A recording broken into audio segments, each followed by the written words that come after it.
বেশ কয়েকজন বন্ধু হোয়াটসঅ্যাপ করে প্রশ্ন করছেন যে ট্রেডিংয়ের জন্যে টিভি যে চ্যানেলগুলো আছে, বিভিন্ন নিউজ চ্যানেল বা সোশ্যাল মিডিয়ায় যে বিভিন্ন রকম হোয়াটসঅ্যাপে বা অন্যান্য জায়গায় বিভিন্ন রকম টিপস দেয়, এইসব টিপস নেওয়া কতটা উপকারী?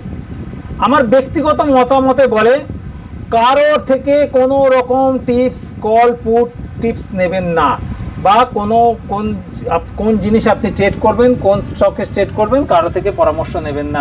আপনি নিজে শিখে যান, এমন কোনো কঠিন ব্যাপার নয়। নিজে শিখে ফেলুন, নিজে করবেন। শিখতে গেলে খুব সামান্য জিনিস, আমাদের মতো ছোট ছোট ট্রেডারের জন্য শিখতে গেলে হাতি ঘোড়া অনেক কিছু শিখতে হয় না, ছোট জিনিস শিখতে হয়। কারো যদি পরামর্শ, টিপস কলের উপর নির্ভর করবেন তাহলে বিপদে পড়ার সম্ভাবনা অনেক বেশি, কারণ ম্যানিপুলেট হয় অনেক কিছুই। সুতরাং আপনি শিখুন, সহজে শিখুন। ট্রেডিং শেখা খুব কঠিন ব্যাপার না।